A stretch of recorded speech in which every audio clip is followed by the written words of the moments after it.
दोस्तों, in this report and analysis में आपका स्वागत है। दोस्तों, हाजिर है हम एक बार फिर से हमारे डिफेंस सूट की आज की सीरीज लेकर। पहले अपडेट की बात करें तो ब्राजील को अपनी फ्यूचर सबमरीन रिनोवेशंस के लिए इंडियन एक्सपीरियंस चाहिए।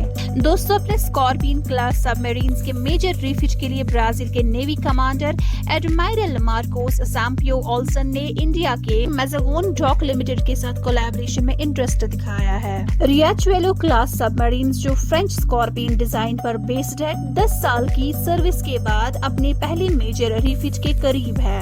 MDL, जिसके पास सबमरीन कंस्ट्रक्शन और मेंटेनेंस का एक्सटेंसिव एक्सपीरियंस है, इस काम के लिए एक पोटेंशियल पार्टनर बन सकता है। ब्राजील और इंडिया के बीच सबमरीन रिफिट सेक्टर में ये कोलैबोरेशन कई बेनिफिट्स ला सकता है, जिसमें इंडिया का एक्सपर्टाइज स्कॉर्पियन क्लास सबमरीन्स को मेंटेन और अपग्रेड करने में मदद करेगा। दोनों देशों के बीच बायलैटरल टाइज को मजबूत बनाएगा और टेक्नोलॉजिकल एक्सचेंज को बढ़ावा मिलेगा।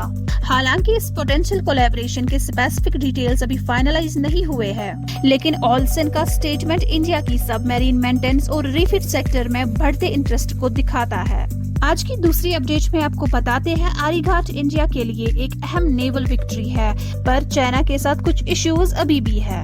दोस्तों, इंडिया का हाल ही में 5th nuclear powered ballistic missile submarine INS Aryaghat को कमीशन करना देश के स्ट्रेटेजिक इंडो पैसिफिक फ्रेमवर्क के लिए एक सिग्निफिकेंट माइलस्टोन है। ये डेवलपमेंट इसलिए भी खास है क्योंकि चाइना अपनी बॉर्डर के आसपास काफी असर्टिव होता जा रहा है। इंडिया अब उन देशों के इलाइट क्लब में शामिल हो गया है जिनके पास nuclear powered ballistic missile submarines हैं, जिसमें US, रशिया, ब्रिटेन, फ्रांस और चाइना भी शामिल है। भास्कर, जो एक फॉर्मर इंडियन नेवल ऑफिसर है, उन्होंने जोर दिया है कि इंडिया को अपने रीजनल राइवल्स के साथ पीस बनाए रखने के लिए longer range submarine launched missiles की जरूरत है। लेकिन उन्होंने ये भी पॉइंट आउट किया कि इंडिया के कंपैरिजन में चाइना का न्यूक्लियर आर्सेनल ज्यादा बड़ा और पावरफुल है, और INS आर्यघाट और INS आर्यहंट सिर्फ लिमिटेड तरीके से इंडिया की सेकंड स्ट्राइक कैपेबिलिटी को एनहांस करेंगे।